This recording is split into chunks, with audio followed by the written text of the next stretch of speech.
നമ്മൾ ആരും വിചാരിച്ച പോലെയല്ല സെക്കൻഡ് സീസൺ സ്റ്റാർട്ട് ചെയ്തിരിക്കുന്നത്. ഒന്നാമത്തെ എപ്പിസോഡ് ഇറങ്ങിയിട്ടേ ഉള്ളൂ, അപ്പൊ തന്നെ ഫാൻസുകാർ തമ്മിൽ അടി തുടങ്ങിയിട്ടുണ്ട്. അപ്പൊ എന്തൊക്കെയാണ് ഒന്നാമത്തെ എപ്പിസോഡിലെ കാര്യങ്ങൾ, ഈ ബുക്കിൽ നിന്നും ഇതുമായിട്ട് എന്താണ് വ്യത്യാസം, ആരൊക്കെ എവിടെയൊക്കെ എന്തൊക്കെയാണ് ചെയ്യുന്നത് എന്നീ കാര്യങ്ങളൊക്കെയാണ് നമ്മൾ ഈ വീഡിയോയിൽ നോക്കുന്നത്. ഒന്നാമത്തെ സീസണിന്റെ മുഴുവൻ എപ്പിസോഡ്സിന്റെ വീഡിയോസും നമ്മുടെ ചാനലിൽ തന്നെ ഉണ്ട്. ഒന്നാമത്തെ സീസൺ മറന്നു പോയിട്ടുണ്ടെങ്കിൽ നിങ്ങൾക്ക് ഈ എക്സ്പ്ലനേഷൻ വീഡിയോസ് കാണാവുന്നതാണ്. സമയം ലാഭിക്കാൻ ബെസ്റ്റ് ആണത്. ഒട്ടും സമയം കളയുന്നില്ല, വീഡിയോയിലോട്ട് കടക്കുന്നു. ആദ്യം തന്നെ വന്ന മാറ്റം, ടൈറ്റിൽ ഗ്രാഫിക്സ് മാറിയിട്ടുണ്ട്. ഈ എംബ്രോയിഡറി ഒക്കെ ചെയ്യുന്ന പോലത്തെ ഒരു ടാപ്പസ്ട്രി സ്റ്റൈലിലാണ് ഇപ്പൊ പുതിയ അനിമേഷൻ ഉള്ളത്. അതിലാണെങ്കിൽ ടാർഗേരിയന്റെ ഹിസ്റ്ററി, ആ വലേറിയെന്ന് തുടങ്ങി വലേറിയന്റെ നാശം, ഡൂം ഒക്കെ കാണിച്ച് അവർ വെസ്ട്രോസിലേക്ക് വരുന്നതും ഏഗോന്റെ കോൺക്വസ്റ്റും, അങ്ങനെ ടാർഗേരിയൻ ഹിസ്റ്ററി ആദ്യം മുതൽ അവസാനം വരെ അവർ കാണിക്കുന്നുണ്ട്. അത് പിന്നെ അവരുടെ ഷോ ആണല്ലോ, പിന്നെ അവരുടെ അല്ലേ കാണിക്കേണ്ടത്. അതാണ് നമ്മൾ ആദ്യം നോട്ട് ചെയ്യുന്ന ഒരു മാറ്റം. പിന്നെ നമ്മൾ നേരെ പോകുന്നത് വിന്റർഫെല്ലിലേക്കാണ്. ഫസ്റ്റ് സീസണിൽ വിന്റർഫെല്ല് കാണിച്ചിട്ടേ ഉണ്ടായിരുന്നില്ല. നൈറ്റ്സ് വാച്ചിലേക്ക് ആൾക്കാർ വിടുന്ന ഒരു ചടങ്ങിലേക്കാണ് നമ്മൾ എത്തിച്ചേരുന്നത്. ടാരിൻ സ്റ്റാർക്ക് എന്ന് പറഞ്ഞിട്ടുള്ള ഒരു പയ്യനെ ആ ഒരു നറുക്കെടുക്കുന്ന പോലത്തെ ഒരു ചടങ്ങിൽ വെച്ച് സെലക്ട് ചെയ്യുകയും നേരെ നൈറ്റ്സ് വാച്ചിലേക്ക് വിടുകയാണ്, വോളിന്റെ അവിടേക്ക്. ആക്ച്വലി നോക്കുകയാണെങ്കിൽ ഈ വോളും നൈറ്റ്സ് വാച്ച് ഒന്നും ഇമ്പോർട്ടന്റ് അല്ല ഈ ഒരു ബുക്കിൽ. ഈ ഫയർ ആൻഡ് ബ്ലഡിൽ അതൊന്നും ഇല്ല. എന്നാൽ അതിൽ വരുന്ന ഇമ്പോർട്ടന്റ് ആയിട്ടുള്ള വേറൊരാളുടെ ക്രെഗൻ സ്റ്റാർക്ക് എന്നാണ് മൂപ്പരുടെ പേര്. വിന്റർഫെല്ലിന്റെ രാജാവാണ് മൂപ്പര്. ക്രെഗൻ സ്റ്റാർക്കും ജസീരിസും കൂടെ വോളിൽ ഇങ്ങനെ നടന്നുകൊണ്ട് സംസാരിക്കുന്ന നമ്മൾ ഇനി അടുത്തത് കാണുന്നത്. എല്ലാവരുടെയും ഓർമ്മയിലേക്ക് ഒരു കാര്യം പറയാം. നമ്മൾ ലാസ്റ്റ് കണ്ടത് റെനീറ തന്റെ 2 മക്കളെ ഓരോ സ്ഥലത്തേക്ക് പറഞ്ഞു വിടുകയാണ്. അതായത് രാജാക്കന്മാരുടെ സപ്പോർട്ട് കിട്ടാൻ വേണ്ടിയിട്ട്. ജസീരിസിനെ വിടുന്നത് ഹൗസ് സ്റ്റാർക്ക് വിന്റർഫെല്ലിലേക്കാണ്. അവനെയാണ് നമ്മൾ ഇപ്പൊ കാണുന്നത്. അതേപോലെ ചെറിയ പയ്യനായ ലുസീറിസിനെയാണ് സ്റ്റോംസ് എൻഡിലേക്ക് വിട്ടത്, ബരാത്യൻ ഹൗസിന്റെ സ്റ്റോംസ് എൻഡിലേക്ക് വിട്ടത്. ആ ലുസീറസ് ആണ് നമ്മൾ അവസാനം കണ്ടപ്പോൾ മരിച്ചത്. വേഗർ എന്ന ഡ്രാഗൺ വന്ന് അറ്റാക്ക് ചെയ്തിട്ട് മരിച്ചില്ല, അതാണ് ലുസീറിസ്. അപ്പൊ ഈ ക്രീഗൻ സ്റ്റാർക്കും ജസീരിസും സംസാരിക്കുകയാണ്. ഈ സ്റ്റാർക്കിലുള്ളവർക്ക് ഒരു കാര്യമേ പറയാനുള്ളൂ, winter is coming, winter is coming എന്ന് വീണ്ടും പറയുന്നുണ്ട്. ഇവർക്ക് ഒറ്റ വിചാരം മാത്രമേ ഉള്ളൂ. ക്രീഗൻ പറയുന്നു എനിക്ക് വിന്റർ വരും, അപ്പൊ ഇവിടെ വോളിൽ ആവശ്യമുണ്ട് ആൾക്കാരനെ. നിങ്ങളുടെ ബാറ്റിലൊക്കെ മനുഷ്യന്മാര് തമ്മിലാണ്, പക്ഷെ ഞങ്ങൾ അങ്ങനെയല്ല, ഡെത്തോ ആയിട്ടാണ് ഞങ്ങൾക്ക് ഈ യുദ്ധം. വൈറ്റ് വാക്കേഴ്സിന്റെ കാര്യമാണ് പറയുന്നത്. എന്നാൽ ഇവിടെ നോട്ട് ചെയ്യേണ്ട ഒരു കാര്യം, സ്റ്റാർക്ക് ഹൗസ് എപ്പോഴും റെനീറിനെയാണ് സപ്പോർട്ട് ചെയ്യുന്നത്, റൈറ്റ്ഫുൾ ഹെയറിനെയാണ് സപ്പോർട്ട് ചെയ്യുന്നത്. അപ്പൊ ഇങ്ങനെ കുറെ എക്സ്ക്യൂസ് ഒക്കെ പറഞ്ഞെങ്കിലും അവസാനം സമ്മതിക്കുന്നു. 2000 ഗ്രേ ബിയേർഡ്സ് എന്ന് പറഞ്ഞിട്ടുള്ള പട്ടാളക്കാരനെ യുദ്ധത്തിന് വേണ്ടി ഞാൻ വിട്ടുതരാം, എന്റെ പട്ടാളക്കാരനൊന്നും ഞാൻ വിടുന്നില്ല,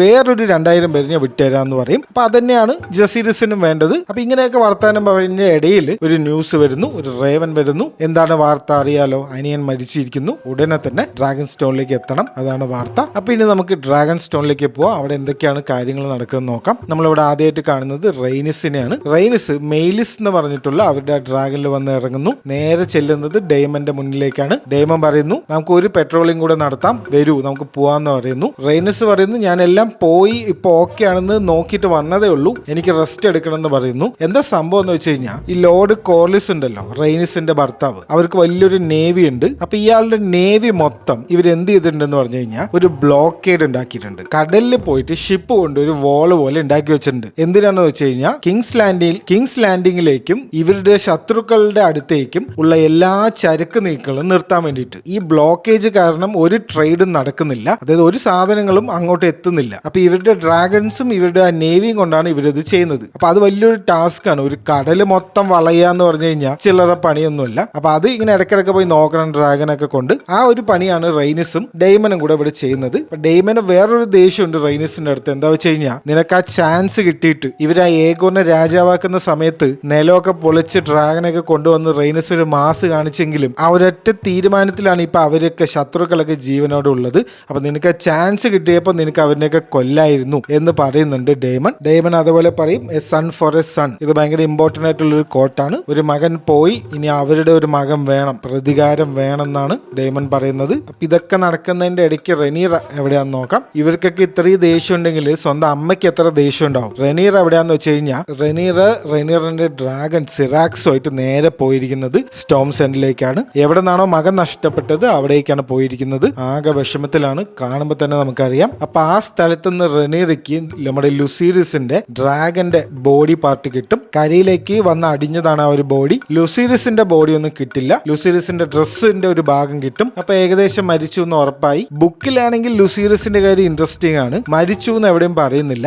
3 വേർഷൻസ് ആണ് പറയുന്നത്. ചിലപ്പോൾ മരിച്ചിട്ടുണ്ടാവാം, ചിലപ്പോൾ ജീവിച്ചിരിക്കാം, എല്ലാ ഓർമ്മയൊക്കെ പോയിട്ട് ജീവിച്ചിരിക്കാം, അങ്ങനെ അങ്ങനെയൊക്കെയാണ് പറയുന്നത്. ഇവിടെ ആക്ച്വലി മരിച്ച പോലെയാണ് ഇപ്പൊ കാണിക്കുന്നത്. അപ്പൊ ആ ഒരു വേർഷൻ ആയിരിക്കും ഇവർ എടുത്തിട്ടുണ്ടാവുക. അപ്പൊ അങ്ങനെ പൊട്ടിക്കരിയാണ് റനീറ. ഇനി നമ്മൾ നേരെ പോകുന്നത് കിങ്സ് ലാൻഡിങ്ങിലേക്കാണ്. ദ ഗ്രീൻസിന്റെ സ്ഥലമാണ് അത്. ഫുള്ള് പച്ച കളറിലുള്ള കൊടികളും ബാനേഴ്സും ആണ് അവിടെ മൊത്തം. നമ്മൾ ഇങ്ങനെ കിങ്സ് ലാൻഡിങ്ങിനെ കണ്ടിട്ടില്ല. നമ്മൾ ലാനിസ്റ്റേഴ്സ് ഒക്കെ ഉള്ളപ്പോഴാണ് കണ്ടിരിക്കുന്നത്. ഫുള്ള് ചോപ്പായിരുന്നു. അപ്പൊ ഇവര് ഫുള്ള് റെഡി ആയിട്ട് ഇരിക്കുകയാണ്. ഒരു യുദ്ധം ഇപ്പൊ വരും എന്നുള്ളൊരു പ്രതീതിയാണ് അവിടെ മൊത്തം. എന്താ വെച്ച് കഴിഞ്ഞാൽ ഡ്രാഗൺ കൊണ്ടാണല്ലോ ഇവരൊക്കെ വരിക. അപ്പൊ ഡ്രാഗൺസിനെ അറ്റാക്ക് ചെയ്യാൻ വേണ്ടിയിട്ട് സ്കോർപിയൻസ് എന്ന് പറഞ്ഞിട്ട് ഒരു സംഭവം ഉണ്ടാക്കി വെച്ചിട്ടുണ്ട്. ആ വലിയൊരു അമ്പ് വിടണ ഒരു സംഭവം. ഡ്രാഗനെ അറ്റാക്ക് ചെയ്യാൻ വേറെ ഒരു വഴിയില്ല, ഈ ഒരു വഴി മാത്രമേ ഉള്ളൂ. പിന്നെ ആരിക്കും എറിക്കും മറ്റു 2 ഇരട്ടകൾ ഉണ്ടായിരുന്നല്ലോ, അതിൽ ആരിക്കാണ് ഇപ്പോ ദ ഗ്രീൻസിന്റെ കൂടെ ഉള്ളത്. അപ്പൊ അയാളാണ് അവിടുത്തെ ഈ മിലിറ്ററി കാര്യങ്ങളൊക്കെ നോക്കുന്നത്. അയാളിനെ നമ്മൾ ഇവിടെ വെച്ച് കാണുന്നുണ്ട്. ഇനി നമ്മൾ പോകുന്നത് രാജാവിന്റെ അടുത്തേക്കാണ്, ഏഗോന്റെ അടുത്തേക്കാണ്. ഏഗോന്റെ സ്വഭാവത്തിൽ വലിയ മാറ്റമൊന്നുമില്ല. ഇപ്പൊ അച്ഛനായതുകൊണ്ട് മക്കളോട് നല്ല ഭയങ്കര സ്നേഹമാണ്. ഭാര്യ ഹെലീനന്റെ അടുത്ത് വന്നിട്ട് ജഹേറസ് എവിടെ, ഞാൻ സ്മോൾ കൗൺസിൽ മീറ്റിങ്ങിന് പോവാണ്, അപ്പൊ ജഹേറസിനെ കൊണ്ടുപോകണം, അവൻ കാര്യങ്ങളൊക്കെ അറിഞ്ഞ് പഠിക്കട്ടെ എന്ന് പറയും. ഇത് കേട്ടാത്തോന്ന് ജഹേറസ് എന്തോ വലിയ പയ്യനാണെന്ന്. ജഹേറസ് ആണെങ്കിൽ ആകെ ഒരു ചെറിയ കുട്ടിയാണ്. LKG UKG ലെവലിലാണ് ജഹേറസ് ഉള്ളത്. ഏഗോന്റെ ഭാര്യ ഹെലീന നമുക്ക് എല്ലാവർക്കും ഓർമ്മയുണ്ടാവും. ഹെലീന ചില കാര്യങ്ങൾ പറയും, കുറച്ച് കഴിഞ്ഞാൽ അത് തന്നെ സംഭവിക്കും. ഫസ്റ്റ് സീസണിൽ നമ്മളിത് കണ്ടതാണ്. ഫ്യൂച്ചർ പ്രെഡിക്റ്റ് ചെയ്യണ പോലത്തെ കുറച്ച് കാര്യങ്ങൾ ഹെലീന ഇങ്ങനെ പറയും. അപ്പൊ ഇവിടെ ഹെലീന പറയുന്ന ഒരു കാര്യമുണ്ട്, എനിക്ക് പേടിയാവുന്നുണ്ട്. വേറൊന്നും ആലോചിച്ചിട്ടല്ല, ഇവിടെയുള്ള എലികൾ കാരണം, അത്രയും എലികളുണ്ട് ഇവിടെ, ആ എലികൾ കാരണം എനിക്ക് പേടിയാവുന്നുണ്ട് എന്ന് പറയും. അപ്പൊ ഇങ്ങനെ ഒരു ബന്ധമില്ലാത്ത കാര്യം കേൾക്കുമ്പോൾ ആരായാലും ഇതെന്തൊക്കെയാ പ്രാന്ത് പറയുന്നതെന്ന് പറഞ്ഞിട്ട് ഇറങ്ങിപ്പോവും. അത് തന്നെയാണ് ഇവിടെ ഏഗോൻ ചെയ്യുന്നത്. പക്ഷെ ഈ കാര്യം ഒന്ന് നോട്ട് ചെയ്ത് നമുക്ക് ഈ എപ്പിസോഡിന്റെ അവസാനം തന്നെ ആവശ്യം വരും. ഇനി അടുത്ത് നമ്മൾ പോകുന്നത് ആലിസെന്റിന്റെ അടുത്തേക്കാണ്. ആലിസെന്റ് ഹൈറ്റവർ. ഹൗസ് ഓഫ് ദി ഡ്രാഗനിലെ ഏറ്റവും വലിയ പ്ലേ ബോയ് ആരാന്ന് ചോദിച്ചു കഴിഞ്ഞാൽ അത് ക്രിസ്റ്റൻ കോൾ ആണ്. ക്രിസ്റ്റൻ കോള് ആദ്യം റിലേഷൻഷിപ്പ് ഉണ്ടായിരുന്നത് റനീറിന്റെ അടുത്താണ്. പിന്നെ റനീറയ്ക്കായിട്ട് അടിച്ചു പിരിഞ്ഞ് ഇപ്പൊ ആരിന്റെ അടുത്ത് വന്നിട്ടുണ്ട് എന്ന് പറഞ്ഞു കഴിഞ്ഞാൽ ആലിസെന്റിന്റെ അടുത്ത് വന്നിട്ടുണ്ട്. അതായത് 2 മെയിൻ ആൾക്കാരുടെ കൂടെയാണ് ക്രിസ്റ്റൻ കോളിന് റിലേഷൻഷിപ്പ് ഉള്ളത്. ഒരു സെക്സ് സീൻ വെച്ച് തന്നെയാണ് ആലിസെന്റിന്റെ ഇൻട്രോ സീനും. ക്രിസ്റ്റൻ കോളിന്റെ സ്കില്ല് നമ്മളൊക്കെ ഒന്ന് പഠിക്കേണ്ടതാണ്. അങ്ങനെ സ്മോൾ കൗൺസിൽ മീറ്റിംഗ് വെക്കുകയാണ്. ഏഗോണും എയ്മണ്ടും ഉണ്ട് അവിടെ. ഏഗോണിനും എയ്മണ്ടിനും ഒരേ കാര്യമാണ് വേണ്ടത്, പെട്ടെന്ന് തന്നെ യുദ്ധം തുടങ്ങണം, പ്രതികാരം പെട്ടെന്ന് തന്നെ ചെയ്യണം. എയ്മണ്ട് പോയിട്ടാണ് ഇപ്പൊ ഇത്രയും എസ്കലേറ്റ് ചെയ്യിപ്പിച്ചത്. മക്കളെ കൊല്ലുക എന്ന് പറഞ്ഞു കഴിഞ്ഞാൽ അവർ വെറുതെ ഇരിക്കില്ല. ഇവർ ആക്ച്വലി ടീനേജ് പ്രായമുള്ള പയ്യന്മാരാണ്. അപ്പൊ ഇവർക്ക് ആ ഒരു ചോരത്തളപ്പ് ഉണ്ടാവുമല്ലോ. അപ്പൊ ഇവരെ സമാധാനിപ്പിക്കുന്ന ആരാന്ന് വെച്ച് കഴിഞ്ഞാൽ നമ്മുടെ ഓട്ടോ ഉണ്ടല്ലോ. ഓട്ടോ ഇപ്പോഴും രാജാവിന്റെ ഹാൻഡാണ്, ഒരു കുഴപ്പമില്ല. ഓട്ടോ പറയും സമാധാനം വേണം, നമ്മൾ ഓരോ രാജ്യങ്ങളായിട്ട് നമ്മുടെ സപ്പോർട്ട് നമ്മുടെ അടുത്തേക്ക് വരുത്തിക്കൊണ്ടിരിക്കുകയാണ്. ഞാൻ ഓരോ മണിക്കൂറിലും ഓരോ മെസ്സേജ് എല്ലാവർക്കും അയച്ചുകൊണ്ടിരിക്കുന്നുണ്ട്. ഇപ്പൊ ഇങ്ങനെ പൊളിറ്റിക്കലി വേണം നമുക്ക് നീങ്ങാൻ, അല്ലാണ്ട് നേരെ പോയി യുദ്ധം ചെയ്യാനൊക്കെ പോയി കഴിഞ്ഞാൽ അബദ്ധമാവും എന്നൊക്കെ പറഞ്ഞു കൊടുക്കുന്നുണ്ട്. അവരിതൊന്നും കേൾക്കുന്നില്ല, എന്നാലും ഓട്ടോ ഇങ്ങനെ പറഞ്ഞുകൊണ്ടേ ഇരിക്കുന്നുണ്ട്. അതേപോലെ സ്മോൾ കൗൺസിലിൽ നമ്മുടെ ജഹേറസ് ഉണ്ട്, ആ ചെറിയ പയ്യൻ, ചെറിയ കുട്ടിയാണത്. അപ്പൊ ചെറിയ കുട്ടികളുടേതായിട്ടുള്ള കാര്യങ്ങളൊക്കെ ഇവിടെ വെച്ച് ചെയ്യുന്നുണ്ട്. അതൊന്നും ബാക്കി ആർക്കും ഇഷ്ടപ്പെടുന്നില്ല. ഇനി നമ്മൾ ഇവിടെ വെച്ചിട്ട് വേറൊരു ഇമ്പോർട്ടന്റ് ആളിനെ കാണുന്നത് ലാരിസിനെയാണ്. 1ാമത്തെ സീസണിൽ അറിയാലോ, ലാരിസ് ആണ് ഇവരുടെ മെയിൻ ബുദ്ധി. ലാരിസിന് ഒരുപാട് സ്പൈകളുണ്ട് എല്ലാവിടെയും. എന്നാൽ നമ്മളിവിടെ 2nd സീസണിൽ വരുമ്പോൾ അധികം പവേഴ്സ് ഒന്നും ഇല്ലാത്ത ഒരാളിനെ പോലെയാണ് നമുക്ക് ആദ്യം ലാരിസിനെ കാണുമ്പോൾ തോന്നുന്നത്. ലാരിസും ആലിസെന്റും അത്രയും കട്ട ഫ്രണ്ട്സ് ആയിരുന്നു. പക്ഷെ ഇവിടെ ആണെങ്കിൽ ആലിസെന്റിന് ലാരിസിനോട് സംസാരിക്കാൻ തന്നെ വലിയ താല്പര്യം ഇല്ലാത്ത പോലെയാണ്. ലാരിസ് പറയുന്നു, നമ്മുടെ പണിക്കാരനെ എല്ലാവരും നോക്കണം, മെയ്ഡ്സും ബാക്കിയുള്ള ആൾക്കാരുണ്ടല്ലോ അവരെയൊക്കെ നമ്മൾ സൂക്ഷിക്കണം, ഒരാളും വിശ്വസിക്കരുത്, ഞാൻ തന്നെ ഹാൻഡ് പിക്ക് ചെയ്തിട്ടുണ്ട് കുറെ ആൾക്കാരിനെ, അവരിനെ വെച്ചാൽ മതി എന്നൊക്കെയാണ് പറയുന്നത്. അതേപോലെ ഈ ക്രിസ്റ്റൻ കോളും ആലിസനും തമ്മിലുള്ള ഒരു അടുപ്പം ലാരിസ് അറിഞ്ഞിട്ടുണ്ട്. പക്ഷെ അതിൽ ചെറിയൊരു അസൂയയും ലാരിസിനുള്ള പോലെ നമുക്കിവിടെ തോന്നുന്നുണ്ട്. ഇനി നമുക്ക് ഈ നാട്ടിലെ ഭരണമൊക്കെ എങ്ങനെയുണ്ട് നോക്കാം.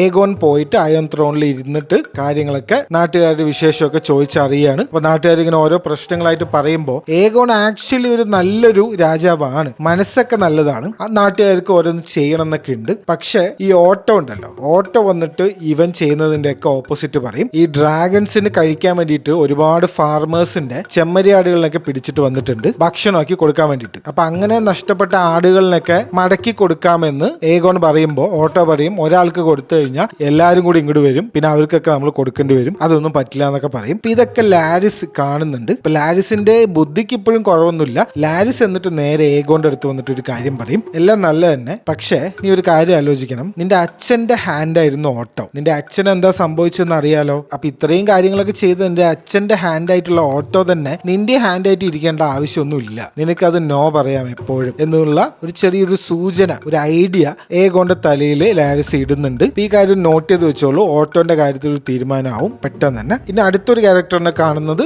മിസേരിയനാണ്. വൈറ്റ് വേം എന്നറിയപ്പെടുന്ന മിസേരിയ ഡെയ്മന്റെ പണ്ടത്തെ പ്രോസ്റ്റിറ്റ്യൂട്ട് ആയിരുന്നു. മിസേരിയയ്ക്കും ഒരുപാട് സ്പൈകളും എല്ലാ ഇൻഫർമേഷനും അറിയുന്ന ആളാണ് മിസേരിയ. അപ്പൊ മിസേരിയനെ പിടിച്ചിട്ട് വരുന്നത് എറിക് ആണ്. എറിക് മിസേരിയനെ പിടിച്ചിട്ട് ഡെയ്മന്റെ അടുത്തുകൊണ്ടാക്കും. അപ്പൊ ഡെയ്മൻ അറിയാം മിസേരിയയ്ക്ക് ഒരുപാട് ഇൻഫർമേഷൻ ഇപ്പോഴും അറിയാം, കുറെ ചാരന്മാര് കിങ്സ് ലാൻഡിങ്ങിൽ ഇപ്പോഴും ഉണ്ടെന്ന്. ഡെയ്മൻ വേറെന്തോ ഒരു കാര്യം പ്ലാൻ ചെയ്യുന്നുണ്ട്, അതാണ് നമ്മുടെ അവസാനത്തെ മെയിൻ കാര്യം. അപ്പൊ അതൊക്കെ ഇനി അവിടെ നിൽക്കട്ടെ. ഇനി നമ്മുടെ അമ്മ മടങ്ങി വരികയാണ്, റെനീറ മടങ്ങി വരുന്നു. ഫുൾ കലിപ്പിലാണ്, മകൻ മരിച്ചു എന്ന് ഉറപ്പായല്ലോ, അപ്പൊ അതിന്റെ ഒരു കലിപ്പിലാണ് വരുന്നത്. വന്നിട്ട് പറയുന്നു എയ്മണ്ടിനെ എനിക്ക് വേണം. സൺ ഫോർ എ സണ്ണിന്റെ വേറൊരു വേർഷൻ ആണ്, എയ്മണ്ടിനെ എനിക്ക് വേണം എന്ന് പറയും. അതേ സമയത്ത് തന്നെ ജസീരിസ് മടങ്ങി വരും വിന്റർഫെല്ലിന്. അമ്മയും മകനും തമ്മിലുള്ള ഒരു ഇമോഷണൽ സീനൊക്കെ ഉണ്ട്, ഭയങ്കര സെന്റി സീനാണ്. അങ്ങനെ ഇവരൊരു ഫ്യൂണറലൊക്കെ നടത്തുന്നുണ്ട്. ആ ഡ്രാഗന്റെ ബോഡിന്റെ കൂടെ കിട്ടിയ ആ ഒരു ഡ്രസ്സൊക്കെ ഇട്ട് കത്തിക്കുകയാണ് ഇവര്. മൊത്തത്തിലൊരു ഇമോഷണൽ സീനാണ്. അപ്പൊ ഈ ഫ്യൂണറൽ നടക്കുമ്പോൾ ഡെയ്മൺ അവിടെ ഇല്ല. ഡെയ്മൺ എവിടെയാ പോയി എന്ന് വെച്ച് കഴിഞ്ഞാൽ നേരെ കിങ്സ് ലാൻഡിങ്ങിലേക്ക് പോയിരിക്കുകയാണ്. നമുക്ക് ഓർമ്മയുണ്ടാവും, കിങ്സ് ലാൻഡിങ്ങിലെ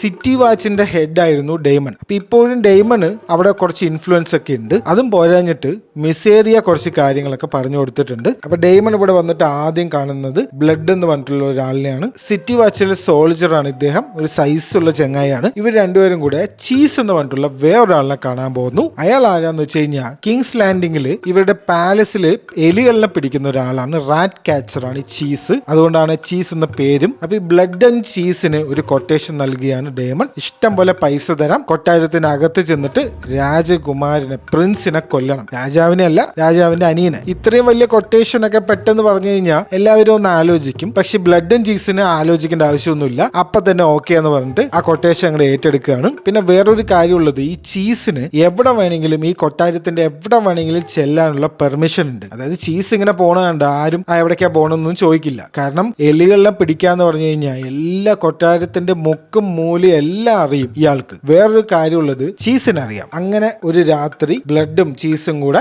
എയ്മണ്ടിനെ കൊല്ലണം എന്ന് പറഞ്ഞിട്ട് ആ കൊട്ടാരത്തിന്റെ അകത്തേക്ക് വരികയാണ്. നല്ല കോമഡി സീനാണിത്. അതായത് ഇവര് കൊട്ടേഷനൊക്കെ വന്നതാണെങ്കിലും ഏഗോണൊക്കെ അവിടെ ഫ്രണ്ട്സിന്റെ കൂടെ ഇരുന്ന് കള്ളു കുടിക്കണൊക്കെ ഉണ്ട്. അവരുടെയൊക്കെ മുന്നിൽ കൂടിയാണ് ഇവര് പോകുന്നത്. ചീസിനെ കണ്ട ഒരാളും എവിടെയും സ്റ്റോപ്പ് ചെയ്യില്ല, അതിന്റെ ഒരു എക്സാമ്പിൾ ആണ് ഇത്. എന്നിട്ട് ഇവര് നേരെ പോകുന്നു. എയ്മണ്ടിനെ ഇവർക്ക് കണ്ടുപിടിക്കാൻ പറ്റുന്നില്ല, പക്ഷെ ഹെലീനെ കണ്ടുപിടിക്കുന്നു. ഹെലീനയ്ക്ക് 2 മക്കളാണുള്ളത്. ഇതിൽ ആരെ വേണം നിനക്ക്, അല്ലെങ്കിൽ ഇതിൽ ആൺകുട്ടി ആരാണെന്ന് ബ്ലഡും ചീസും കൂടെ ഹെലീന അടുത്ത് ചോദിക്കുകയാണ്. കഴുത്തിൽ കത്തി വെച്ചിട്ടാണ് ചോദിക്കുന്നത്. ജഹേറിസ് ആരാണെന്ന് ഹെലീന കാണിച്ചു കൊടുക്കും. ഇവിടെയാണ് ഒരു പ്രശ്നമുള്ളത്, എല്ലാവരും ഒന്ന് ശ്രദ്ധിച്ചു കേൾക്കണം. ബുക്കിൽ ഇങ്ങനെയല്ല, ആക്ച്വലി കുറച്ചുകൂടി ഇൻട്രസ്റ്റിംഗ് ആയിട്ടാണ് ബുക്കിലുള്ളത്. ബുക്കിലെ പോലെ എന്തുകൊണ്ട് ചെയ്തില്ല എന്നാണ് എല്ലാവരും ചോദിക്കുന്നത്. ബുക്കിൽ എങ്ങനെയാണെന്ന് പെട്ടെന്ന് പറഞ്ഞുതരാം. ബ്ലഡും ചീസും കൂടെ കൊട്ടാരത്തിലേക്ക് പോകുമ്പോൾ അവർക്കൊരു മിഷൻ കറക്റ്റ് ആയിട്ട് ഉണ്ടായിരുന്നു. എല്ലാ ദിവസവും ആലിസന്റെ അടുത്തേക്ക് മക്കളെയും കൂട്ടിയിട്ട് ഹെലീന വരും. ഈ കാര്യം ഇവർക്ക് ഓൾറെഡി അറിയാം. അപ്പൊ ബ്ലഡും ചീസ് നേരെ ചെല്ലുന്നത് ആലിസന്റെ റൂമിലേക്കാണ്. എന്നിട്ട് ആലിസന്റിനെ കെട്ടിയിടും, വായിൽ തുണിയൊക്കെ തുരുകിയിട്ട് കെട്ടിയിടും. എന്നിട്ട് സമയമാകുമ്പോൾ ഹെലീന വരുമ്പോൾ അപ്പോഴാണ് ഹെലീനെ പിടിക്കുന്നത്. വേറൊരു മെയിൻ വ്യത്യാസം, ബുക്കിൽ ഹെലീനയ്ക്ക് 3 കുട്ടികളുണ്ട്. ഒരു പെൺകുട്ടി, ഒരു ആൺകുട്ടി ജഹേറസ്, മെയിലോ എന്ന് പറഞ്ഞിട്ടുള്ള ഏറ്റവും ചെറിയ ഒരു കുട്ടി കൂടെ ഉണ്ട്. എന്നിട്ട് ഇവര് ഹെലീനോട് ചോദിക്കും, ഇതിന്റെ മക്കളിലെ ആരിനെ കൊല്ലണം എന്ന് നീ എന്നെ സെലക്ട് ചെയ്തോന്ന് പറഞ്ഞിട്ട് ഒരു ഓപ്ഷൻ കൊടുക്കും. അപ്പോ ഹെലീന സെലക്ട് ചെയ്യുന്നത് മെയിലോറിനെയാണ്. കാരണം മെയിലോർ ഭയങ്കര ചെറിയ കുട്ടിയാണ്. അപ്പൊ ഇത്രയും ചെറിയ കുട്ടിക്ക് ഈ വേദനയും കാര്യങ്ങളൊന്നും അറിയില്ല എന്ന് പറഞ്ഞിട്ട് മെയിലോറിനെയാണ് നിങ്ങൾ കൊന്നോളൂ എന്ന് പറഞ്ഞിട്ട് ഹെലീന സെലക്ട് ചെയ്യുന്നത്. ഇതൊക്കെ ആലിസന്റ് കാണുന്നുണ്ട് കേട്ടോ. അവിടെ വെച്ചിട്ട് ആലിസനെ കെട്ടിയിട്ടിട്ട് ആണ് ഉള്ളത്. അപ്പൊ ആ ഒരു ടെൻഷൻ നിങ്ങളൊന്ന് ആലോചിക്കണം. പക്ഷേ ഇവര് എന്ത് ചെയ്യുന്ന വെച്ച് കഴിഞ്ഞാൽ ബ്ലഡും ചീസും ഭയങ്കര ബുദ്ധിയുള്ള ആൾക്കാരാണ്. അവര് മെയിലോറിനെ കാണിച്ചു തന്നപ്പോ മെയിലോറിനെ ഞങ്ങൾ കൊല്ലുന്നില്ല, ജഹേറിസിനെ കൊല്ലാം എന്ന് പറഞ്ഞിട്ട് ജഹേറിസിനെ കൊല്ലുന്നു. എന്തിനാന്ന് വെച്ച് കഴിഞ്ഞാൽ മെയിലോർ ഇനി ഫുൾ ജീവിക്കുമ്പോ അവൻ അറിയണം നിന്റെ അമ്മ നിന്നെ കൊന്നോന്ന് പറഞ്ഞതാണ് പണ്ട് എന്നറിയാൻ വേണ്ടിയിട്ട്. അത്രയും ഡാർക്കാണ് ഈ ബ്ലഡ് ആൻഡ് ചീസിന്റെ സീന്. ഇവിടെ പല മാറ്റങ്ങൾ വരുത്തിയിട്ടുണ്ട്. 2 മക്കളേ ഉള്ളൂ, ഒരു ആൺകുട്ടി ഒരു പെൺകുട്ടിയും. അപ്പൊ കൺഫ്യൂഷൻ വരാനൊന്നുമില്ല. ഇവര് വന്നത് ഒരു മകനെ കൊല്ലാനാണ്, സൺ ഫോർ എ സൺ. ആ സണ്ണിനെ ഇവര് കൊല്ലുകയാണ്. പക്ഷെ ഹെലീന ചോദിച്ചപ്പോ കാണിച്ചു കൊടുത്തത് പറ്റിച്ചതും ജഹേറിസിനെ തന്നെയാണ്. ഇതിൽ ആരാണ് ആൺകുട്ടി എന്ന് പറയുമ്പോൾ പറ്റിക്കാനൊന്നും നിൽക്കുന്നില്ല ഹെലീന, നേരെ കാണിച്ചു കൊടുക്കുകയാണ്. അപ്പൊ അത് അതിന്റെ ഒരു സർപ്രൈസിങ് എലമെന്റ് നഷ്ടപ്പെടുത്തി. ആക്ച്വലി ഇനി നമുക്ക് സീരീസിലേക്ക് വന്നു കഴിഞ്ഞാൽ ബ്ലഡും ചീസും കൂടെ ആ കുട്ടീനെ ജഹേറിസിനെ കൊല്ലുകയാണ്. ഏഗോന്റെ ഏറ്റവും ഫേവറേറ്റ് ആയിട്ടുള്ള മകനാണിത്. സ്മോൾ കൗൺസിൽ മീറ്റിംഗിലേക്ക് കൊണ്ട് ഇരുത്തിയതാണിത്. എന്നിട്ട് ഹെലീന മകളെ എടുത്തിട്ട് ഓടുകയാണ് ആലിസന്റെ റൂമിലേക്ക്. ആലിസന്റെ അപ്പോഴും ക്രിസ്ത്യൻ കോളായിട്ട് സെക്സ് ഒക്കെ ചെയ്തുകൊണ്ടിരിക്കുകയാണ്. അതിന്റെ ഇടയ്ക്ക് ഹെലീന വരുന്നു. എന്നിട്ട് പറയുന്നു അവരവനെ കൊന്നു, ജഹേറിസിനെ കൊന്നു എന്ന് പറയുന്നു. ദേ ഗോട്ട് ദ ബോയ് എന്ന് പറയുന്നു. പേഴ്സണലി എന്നോട് ചോദിച്ചു കഴിഞ്ഞാൽ വളരെ അണ്ടർവെൽമിംഗ് ആയിപ്പോയി ഈ ബ്ലഡ് ആൻഡ് ചീസിന്റെ സീന്. കുറച്ചുകൂടെ ഡാർക്ക് ആക്കായിരുന്നു. ഇത് ഭയങ്കര ഒരു സിമ്പിൾ ആയ പോലെ തോന്നി. സെക്കൻഡ് സീസൺ ബുക്കിൽ എങ്ങനെയാണെന്നുള്ള കാര്യം നമ്മളൊരു സെപ്പറേറ്റ് വീഡിയോ ചെയ്തിട്ടുണ്ട്. അതിന്റെ ലിങ്ക് താഴെ കൊടുക്കാം. അത് കേൾക്കാൻ താല്പര്യമുള്ളവർ അതൊന്ന് ട്രൈ ചെയ്യുന്നത് നല്ലതായിരിക്കും. അപ്പൊ അങ്ങനെ ഒരു ഷോക്കിംഗ് ആയിട്ടുള്ള ഒരു കാര്യത്തോടു കൂടിയാണ് ഫസ്റ്റ് എപ്പിസോഡ് അവസാനിക്കുന്നത്. ഇനി വരും എപ്പിസോഡിൽ ഫുൾ യുദ്ധമാണ്. ഭയങ്കര ഇൻട്രസ്റ്റിംഗ് ആയിരിക്കും. ഒരുപാട് വിഷ്വൽ സംഭവങ്ങളൊക്കെ കാണാൻ പറ്റും. നിങ്ങൾക്ക് എങ്ങനെയുണ്ടായിരുന്നു ഫസ്റ്റ് എപ്പിസോഡ് എന്ന് പറഞ്ഞു കഴിഞ്ഞാൽ അത് കമന്റ് ചെയ്യൂ, നമുക്ക് നോക്കാം. അപ്പോൾ